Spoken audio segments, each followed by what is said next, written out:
Olá, meus irmãos e minhas irmãs, a paz de Jesus e o amor de Maria estejam conosco.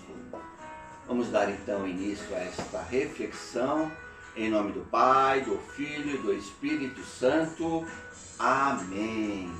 Estamos aqui mais uma vez e eu gostaria de, no dia de hoje, estar propondo uma reflexão sobre a cura do cego de Betsaida, narrado em Marcos, no capítulo 8, do versículo 22 ao 26. Marcos 8, de 22 a 26. É uma passagem que apresenta um lindo simbolismo para a nossa edificação. Vamos pegar o texto bíblico então. E chegaram a Betsaida, trouxeram-lhe então um cego, rogando que ele o tocasse. Tomando o cego pela mão, levou-o para fora do povoado, e cuspindo-lhe nos olhos, e impondo-lhe as mãos, perguntou-lhe: percebes alguma coisa? E ele, começando a ver, disse: vejo as pessoas como se fossem árvores andando.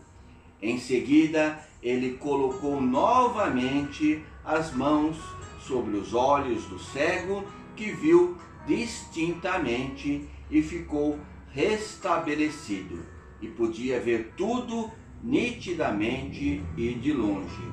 E mandou-o para casa, dizendo: não entres no povoado. Palavra da salvação. Glória a vós, Senhor.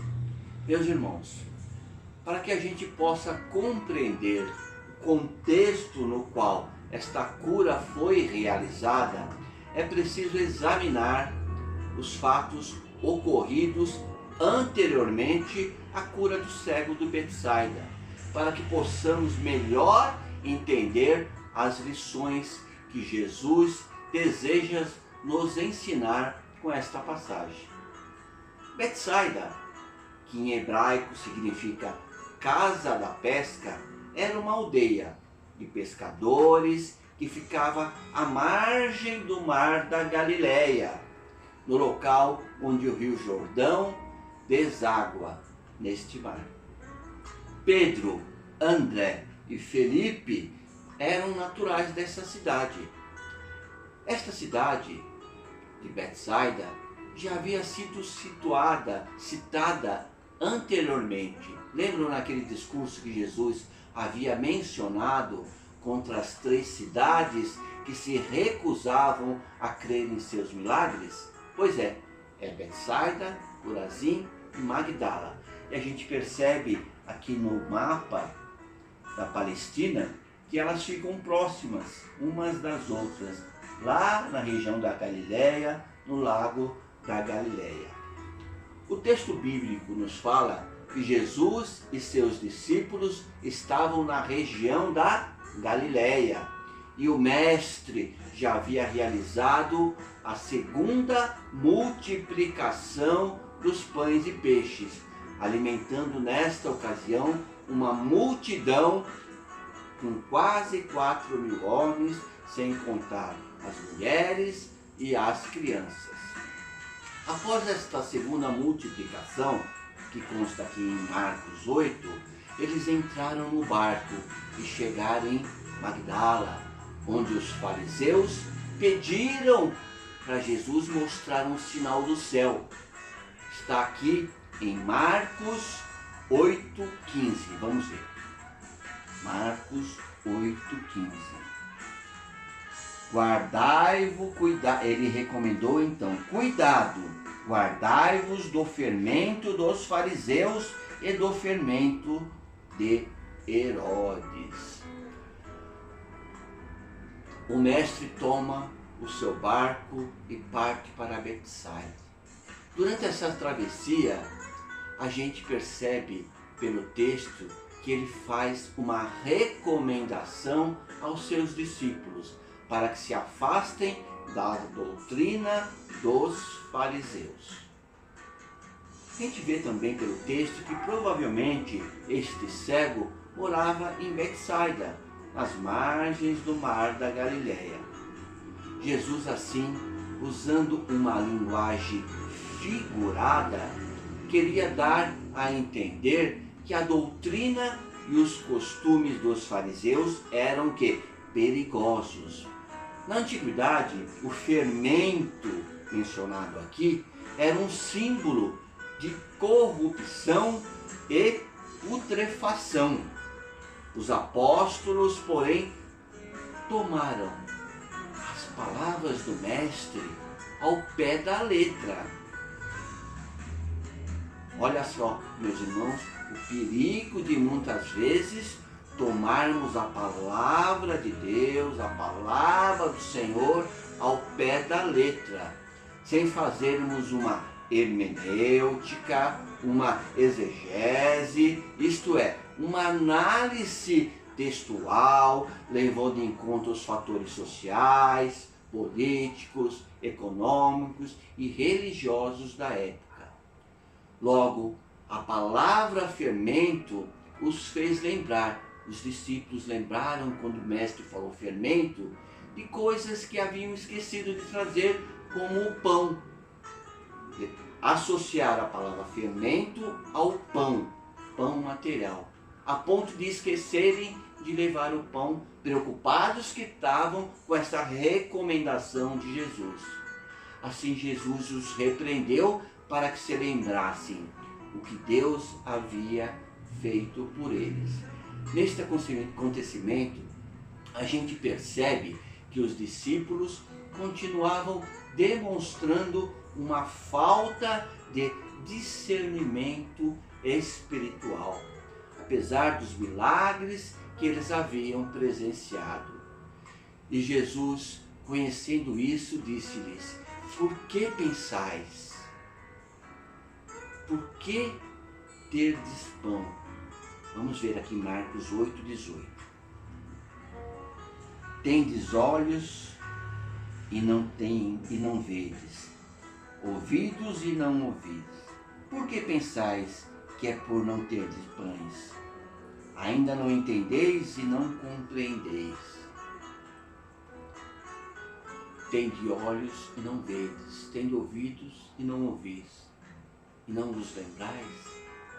Jesus está puxando a orelha dos discípulos. Que situação é essa, a dos discípulos, não é verdade? Hein, meus irmãos?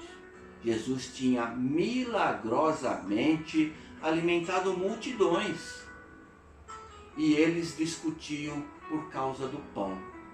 Eles não refletiam e não entendiam sobre o que viam e ouviam. Imaginavam que o Mestre Jesus lhes falava somente em razão do bem-estar puramente material. Poucas vezes eles entendiam além disso. Essa falta de fé também acontece conosco. Assim como os apóstolos, nós também temos uma memória curta e esquecemos das provisões divinas, o que o Senhor fez e faz por nós todos os dias. Porém, nós temos que aprender a confiar que Ele cuida de nós a todo momento. O texto nos fala que eles, logo ao desembarcarem em Betsaida, levaram ao Mestre um cego, suplicando que ele fosse tocado, que ele fosse curado.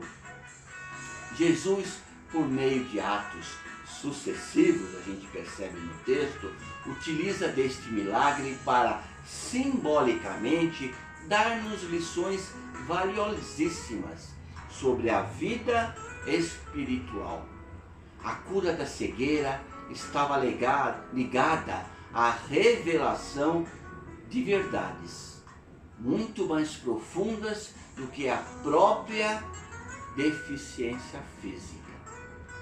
Assim Jesus inicia retirando o cego da cidade, da aldeia, do ambiente em que ele estava, de incredulidade, a qual ele estava inserido, onde a culpa, as lembranças dos seus erros, o julgamento e as acusações dos religiosos que falavam que ele estava assim, com aquela doença, porque ele sofria de um castigo divino, ou pelos seus pecados, enfim, sempre julgando e condenando este homem.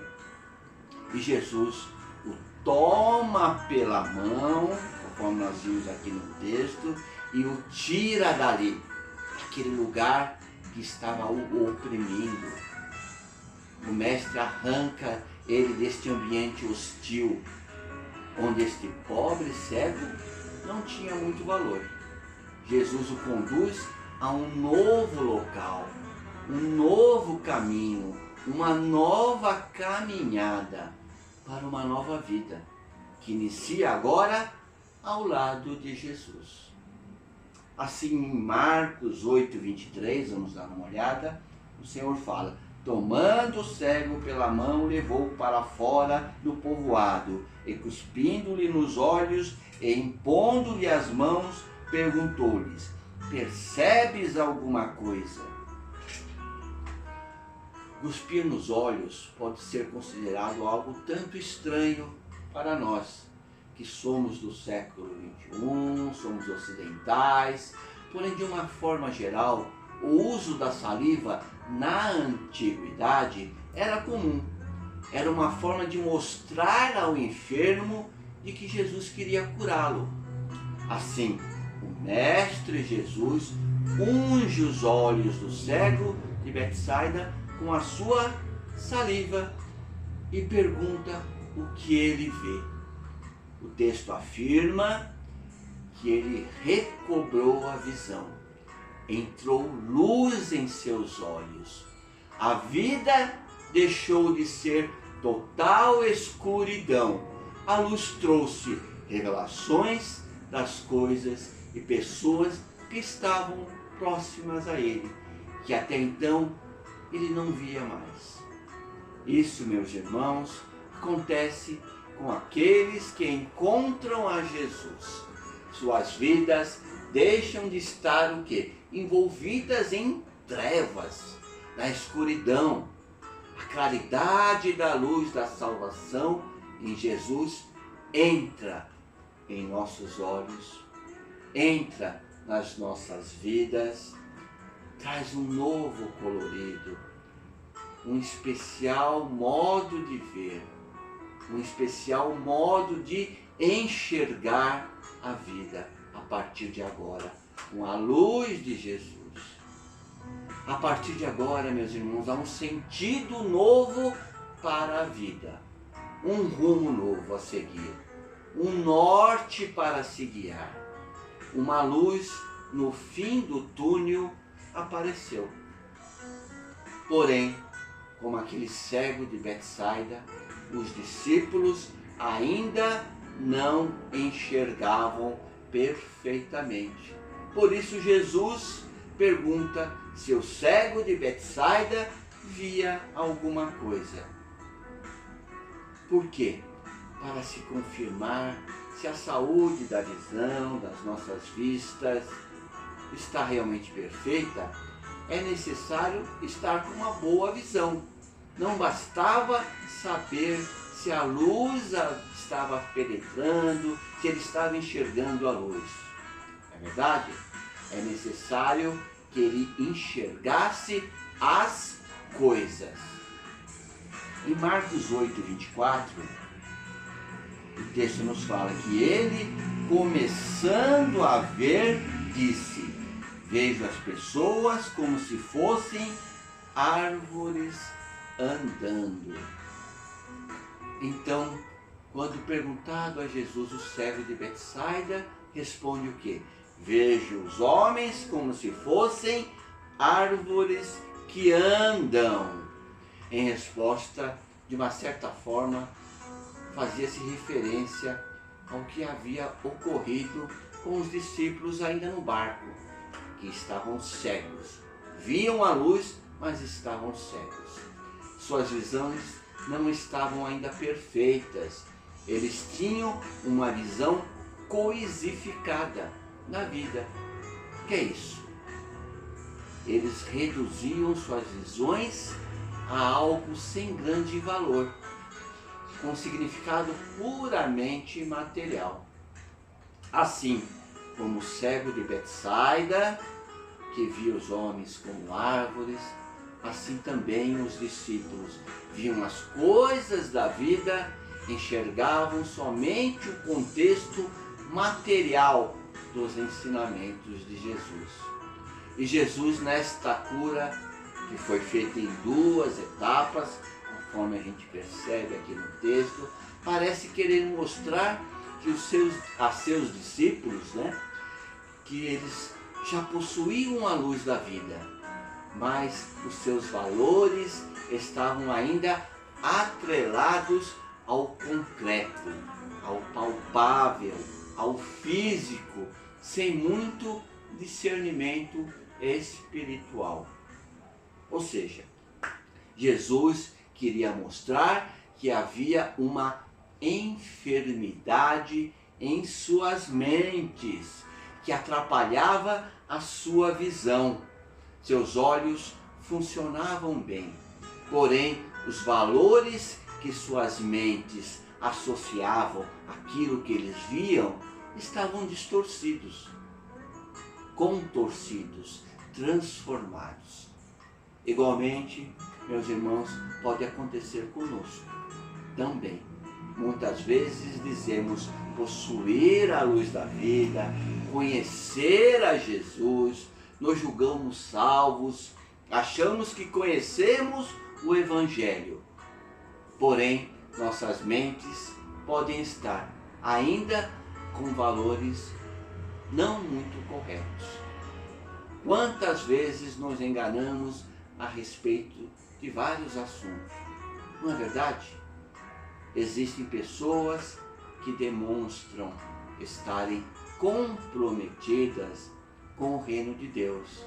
Trabalham na igreja, estão inseridos em pastorais, porém têm discursos e atitudes preconceituosas em relação aos outros. Autoritarismo, machismo, discriminação contra a mulher, se acham que mais santo do que os outros, têm dificuldade em tolerar os erros dos irmãos, querem ocupar o lugar de Deus e serem juízes. São difíceis de dar e de receber o perdão. Somente pensam em si mesmas em primeiro lugar. Aqui na Bíblia, lá no capítulo 20, no versículo 25, nós vemos que em seguida ele colocou novamente as mãos sobre os olhos do cego, que viu distintamente e ficou restabelecido e podia ver tudo nitidamente e de longe. Tem algumas traduções da Bíblia que diz que Jesus fez o cego olhar para cima. A minha não fala, mas em outras que eu já estive estudando esta passagem, a gente percebe esta tradução, que fala que Jesus fez o cego olhar para cima. Lá no Salmo 121, nós temos que o meu socorro vem do Senhor, que fez o céu e a terra. Por isso, Jesus toma a pôr as mãos sobre os olhos do cego. O cego de Betsaida, e curando a sua mente, o faz enxergar, ver corretamente. Jesus, como a gente sabe, Filho de Deus, poderia ter curado totalmente em apenas uma etapa, mas ele queria fazer esse escalonamento. Ele queria nos deixar este ensinamento de que é necessário que a luz entre nos nossos olhos. Mas quem enxerga verdadeiramente não são os olhos, é a nossa mente. Olha a profundidade disso. A visão espiritual tem que se sobrepor à visão material. Deixa eu tomar água.